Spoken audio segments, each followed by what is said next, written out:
komitetas nelabai turėjo daug laisvės manevrams. Tai kadangi pavedimas toks paprastas ir formalus ir tokį paprastą nutarimo projektą ir pasiūlė komitetas. Tai koks tas tada projektas? Tiesiog siūlyti, taip kaip ir statute suformuluotas, siūlyti Respublikos prezidentui atleisti generalinį prokurorą, nepatvirtinus jo ataskaitos. Ar Seimas turi balsuoti, kokia procedūra tolesnė yra? Kiekvienas sprendimas Seimo, nutarimas ar įstatymo projektas priimant sprendimą reikia balsuoti. Tai yra Konstitucinio teismo nustatyta, kad net svarstant procedūrinius klausimus atrodytų, kur lyg ir privaloma, pavyzdžiui, įtraukti darbotvarkę, bet kiekvieną kartą vis tiek reikia balsuoti. Bet aš komiteto nariam nekilo abejonių, ar tai atitinka konstitucinę teisę? Apie tai nebuvo kalbėta, buvo tik informuota, kad yra grupė Seimo narių surinkti parašai po kreipimusi į Konstitucinį teismą. Sakykit, kaip jūs vertinate tokį jūsų komiteto sprendimą? Ar tai iš ties nesikerta su konstitucinė teisė?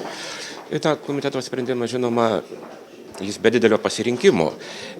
Mes vertinam, kad pačios statuto normos, ypač tos, kur buvo pakeistos neseniai, ir taip pat pats nutarimas Seimo nepritarta ataskaitai netitinka Konstitucijos. Žinoma, mes to negalim pasakyti, todėl kreipėmės į Konstitucinį teismą, turbūt šiandien bus arba ryt perduoti tie kreipimaisi.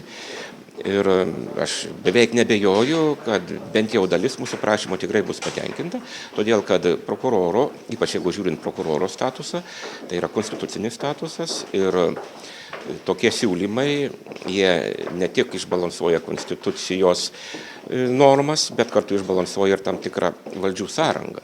Nes čia dalyvauja ir valstybės vadovas, ir Seimas skiriant generalinį prokurorą, bet mes pažiūrėjom dar plačiau.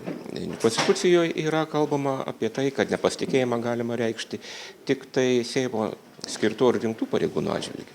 Tai yra platesnis klausimas ir mes manome, kad tikrai Konstitucinio teismo išaiškinimas būtų labai gerai, kai jis nebūtų po 2-3 metų, padėtų iš viso sudėti į vietas tą norą pasikeitus politiniai valdžiai kažkokiu būdu keisti visų Seimo skiriamų arba kuriem Seimas duoda pritarimą institucijų vadovus. Politinis stabilumas yra labai svarbu. Ir jeigu įstatymuose numatyta yra tam tikra kadencija, kuriai pareigūnas paskirtas, tai jau jo atleidimas turi būti labai rimtais pagrindais. Kada negali atlikti savo pareigų arba yra kažkokios rimtos problemos.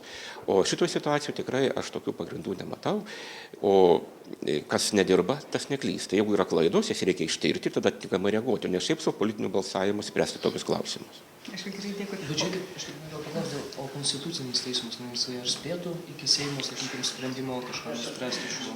Na, sunku pasakyti, ką darys Konstitucinis teismas, bet šiaip jau mes ir siūlėme ir šiandien komitete, kad galbūt siūlykime Seimui neskubėti, palaukti Konstitucinio teismo išaiškinimo ir tokiu atveju būtų galima spręsti, ar teikti tokį pasiūlymą, ar neteikti valstybės vadovui. Tai būtų tiesiog labiau korektiška.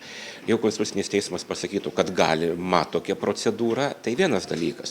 Jeigu Konstitucinis teismas pasakytų, kad apskritai toks teisinis reguliavimas yra prieštaraujantis Konstitucijai, tai tokie Seimo žingsniai, jie labai negražiai gali atrodyti.